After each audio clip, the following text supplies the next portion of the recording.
Bonjour à toutes et à tous, je vais vous faire une nouvelle vidéo vous expliquant comment insérer un scan de carte postale sur CPRAMA, puisque l'ancien a été effacé visiblement.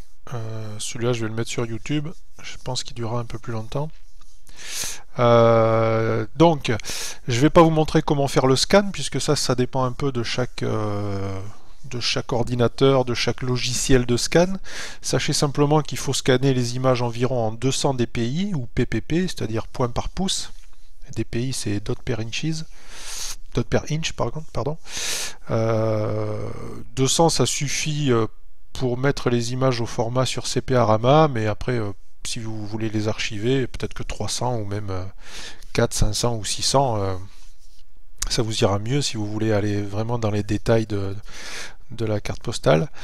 Mais sachez donc que pour CPRAMA, 200 c'est un bon chiffre. Scanner non pas en noir et blanc, mais toujours en couleur, parce que ça permet de voir plus de détails, et puis le sépia, enfin il y a des différentes couleurs sur les cartes postales, même si elles sont en noir et blanc, qui peuvent être intéressantes. Donc 200 dpi et en couleur. Format de sortie si possible directement en JPEG ou JPG. Donc je vais utiliser moi une photo que j'ai ici. On va dire que je veux poster une carte postale de Sannois. Alors j'utilise le logiciel Picasa que vous pouvez télécharger gratuitement sur internet. C'est un logiciel édité, enfin racheté en fait par Google, et qui permet de faire vraiment beaucoup de choses et qui est gratuit. Donc je pense que c'est bien d'utiliser ce programme comme exemple. C'est vrai qu'après il y a des logiciels comme Photoshop qui sont évidemment mieux, mais qui sont beaucoup plus chers. On voit que ma carte qui est scannée ici, j'ai scanné beaucoup plus large que la carte, donc il va déjà falloir recadrer cette carte. Donc je clique, avant de recadrer, pardon, elle est légèrement de travers, donc ce qu'il faut faire c'est la redresser d'abord. Donc je clique sur le petit icône ici, redresser. Ici avec mon curseur, j'essaye de la mettre la plus droite possible. Voilà. Je fais ici appliquer. Ensuite, je vais donc la recadrer pour enlever tout le blanc qui est autour. Voilà, je clique sur recadrer et j'entoure avec le bouton, en cliquant sur le bouton gauche de la souris. Bon, là je suis pas trop mal. Je vais me rapprocher un peu ici pour enlever le blanc. Voilà. Et quand c'est fait, je fais encore appliquer. Voilà. Ma carte est pas mal maintenant. À savoir que maintenant, comment dire, Picasa, lui, ne touche jamais à votre fichier original. C'est-à-dire qu'il va vous... Tant que vous regarderez cette image dans Picasa, elle apparaîtra comme ça, c'est-à-dire bien recadrée et bien redressée. Mais si vous regardez le fichier original sur votre disque dur avec un autre logiciel, eh bien, il n'aura pas bougé. Alors c'est un avantage et un défaut, mais bon, quand on le sait, on peut agir en conséquence. Si vous voulez vraiment avoir un fichier modifié tel que vous le voyez à l'écran, il faut utiliser la fonction d'exportation. Alors c'est le petit icône qui est ici en bas, exporter. Alors ici, emplacement d'exportation, vous pouvez le modifier si vous voulez, mais à savoir que c'est l'emplacement où va se retrouver votre nouveau fichier. En cliquant ici sur parcourir, vous pouvez le mettre ailleurs. Bon là, moi je sais qu'il va me le mettre sur le bureau dans un répertoire qui va appeler 2011-0203. On peut le changer ici, le nom du dossier. Par exemple, on va marquer CPRAMA vidéo. Alors, on ne doit pas vouloir utiliser la taille d'origine ici, mais on veut la redimensionner. Sur CPRAMA, la taille max, et celle qui est recommandée donc, c'est 1024 pixels. Si votre curseur n'est pas sur la bonne taille, vous pouvez le déplacer ici, mais à savoir que 1024 c'est la bonne taille pour CPRAMA. Ça permet de voir beaucoup de détails et ça donne un rendu qui est très agréable. Vous pouvez, si vous le souhaitez, en cliquant ici en cochant filigrane, ajouter un filigrane, mettre une petite signature sur votre photo. Bon, alors, ça c'est chacun qui fait comme il veut. Moi personnellement je préfère le faire pour éviter que les photos soient reprises sur d'autres sites sans qu'il soit fait mention au moins qu'elle vient de CPA-Rama, et même je vais marquer Michel, vous marquez votre login, donc enfin vous marquez ce que vous voulez. Bon, évidemment c'est facile à enlever, c'est filigrane pour quelqu'un qui touche un peu à Photoshop, mais voilà, bon, personnellement je préfère mettre un filigrane. Chacun est libre de faire comme il veut. L'avantage du filigrane de Picasa, c'est qu'il n'est pas trop encombrant, qui s'adapte en fonction de la photo, c'est-à-dire que si c'est une photo noire, il va s'inscrire en blanc, si c'est une photo plutôt blanche, il va s'inscrire en noir. Donc c'est pas mal. Donc une fois que c'est fini, je clique sur exporter. Voilà. Et donc ma photo se retrouve maintenant sur mon bureau, dans un répertoire qui doit s'appeler CPA-Rama. Où est-ce qu'il est? Voilà, CPA-Rama vidéo. Je double-clique pour vérifier. Tac.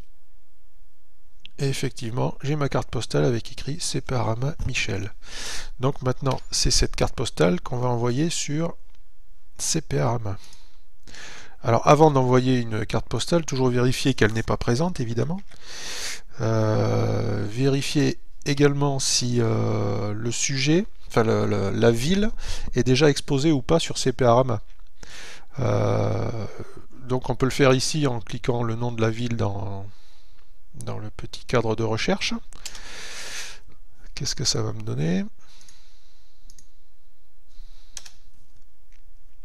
Donc ici je vois qu'il y a l'ancienne poste de Sannois, il y a un sujet, et puis surtout un peu en dessous je vois qu'il y a Sannois 95 Val d'Oise. Donc ça veut dire qu'il y a déjà un sujet sur Sannois présent sur CPA-Rama.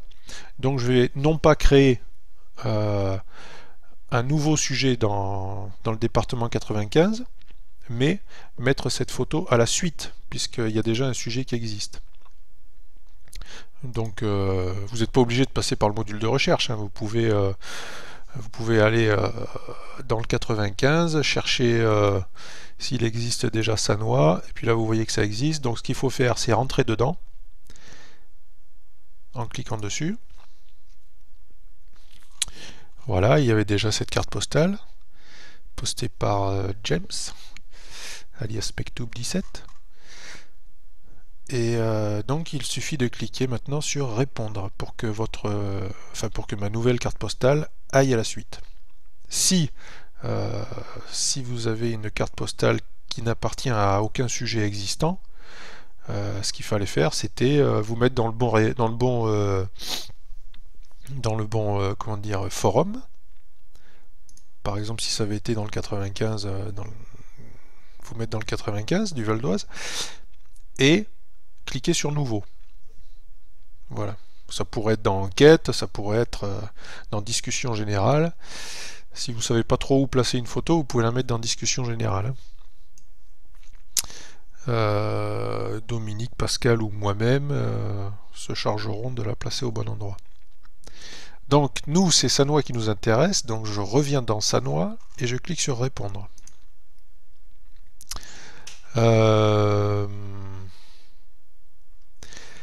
Donc première des choses à faire, c'est cliquer ici dans ajouter des fichiers. Je reclique à nouveau sur choisissez un fichier. Là je vais chercher sur mon disque dur, sur mon ordinateur, l'emplacement où se trouve la photo que j'ai retravaillée. Donc moi c'était sur bureau et CPA-Rama vidéo. Voilà, elle est ici. Je double-clique dessus. Donc elle s'est marquée ici. Bon, elle s'appelle Top 10, c'est pas très judicieux, j'aurais dû changer le nom. Idéalement, il aurait fallu l'appeler Sannois, mais bon. Donc après, ne pas oublier de cliquer sur ajouter le fichier. Là, l'image est en train d'être envoyée sur le forum. Voilà, c'est fait, c'est relativement rapide. Ensuite, ce qu'il faut faire, et il y a encore pas mal de gens qui oublient de le faire, c'est assez important, c'est cliquer insérer dans le message. Voilà, ça insère ici dans le message le code qui va permettre d'afficher l'image, et surtout ça va permettre de ne pas afficher un cadre blanc relativement disgracieux autour de l'image. Donc ce code représente donc l'image dans votre message. Vous pouvez mettre du texte au-dessus ou en dessous. Donc moi je vais le mettre en dessous, je vais marquer Sannois, puisqu'il faut essayer de marquer, c'est déjà tout le texte qui est présent sur la carte. Alors si j'ai pas la carte sous les yeux, ce qu'on peut faire, c'est faire aperçu ici, vous cliquez sur aperçu, et ça va vous montrer la carte, voilà. Donc je vais marquer en fait 8286 Sannois. On marque vraiment tout, hein, 8286 Sannois. Et puis c'est le boulevard Maurice Berthaud. Boulevard Maurice Berthaud. Qu'est-ce qu'il y avait décrit encore? EM, alors ça je vais le marquer en dessous parce que c'est certainement le photographe ou l'éditeur. Voilà. Après, ça peut être intéressant de marquer des détails qui ne sont pas forcément décrits sur la carte. Là je vois qu'il y a une boucherie-charcuterie. Est-ce qu'il y a le nom? Eugène peut-être ça s'appelle? Éventuellement, on peut marquer boucherie-charcuterie Eugène. Ça peut être intéressant pour quelqu'un qui recherche spécifiquement cette carte postale et qui sera content de la trouver un jour sur CPArama. Donc ne pas hésiter à mettre des détails. Je vais le marquer d'ailleurs. Triperie, charcuterie,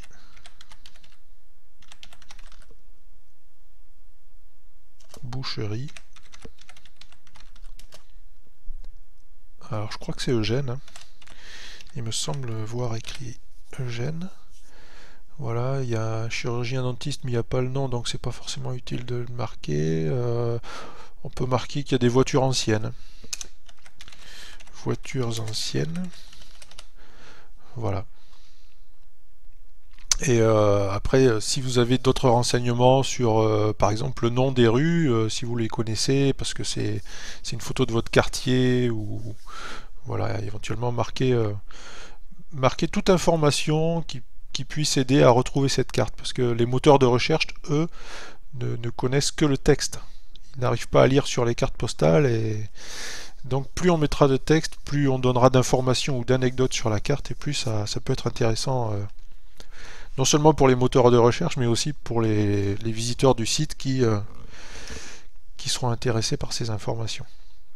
Voilà. Ce qu'on peut faire aussi, c'est marquer... moi j'aime bien le marquer dans sujet aussi. Tiens oui, à propos de sujet, si c'était un nouveau sujet, il faudrait ne marquer que Sannois. C'est pour simplifier les choses dans l'affichage des différents sujets de la collection. Le premier sujet doit s'appeler Sannois. Après, les réponses à ce sujet, donc les cartes postales qui suivent, on peut mettre plus de détails. On peut mettre Sannois, boulevard Maurice Berthaud, c'est ce qui va apparaître en titre sur le post, en fait, le message. Donc je vais le mettre. J'enlève le re. Tac. Un tiret. Je colle boulevard Maurice Berthaud, voilà. Donc a priori ça devrait être bon. Pour tester, je peux faire aperçu, encore une fois. Voilà, ça me paraît pas mal. Ce que je peux faire, c'est habiller mon texte. Ce que je fais moi généralement, c'est que le texte principal, je le mets en gras. Alors pour faire ça, vous surlignez votre texte et vous cliquez sur le petit icône ici qui permet de mettre en gras. Après, vous pourriez vouloir mettre des couleurs, mettre en italique ou souligner. Tout ça, c'est en utilisant un petit peu couleur, c'est ici en cliquant sur couleur de la police. Ici, normal, c'est pour changer la taille. Alors, vous avez très petite, petite, normale, grande et très grande. Moi, je le laisse à cette taille-là. Chacun fait comme il veut. Essayez de ne pas mettre des caractères trop grands ou trop petits. Voilà, pour que ça reste à peu près cohérent. Voilà, quand c'est fini, vous faites envoyer et votre image est postée sur CPArama. On attend quelques secondes et normalement, voilà, elle apparaît. Donc ce que je vous disais, le sujet, ici, c'est bien Sannois, boulevard Maurice Berthaud, de Michel donc. avec le texte de description en dessous.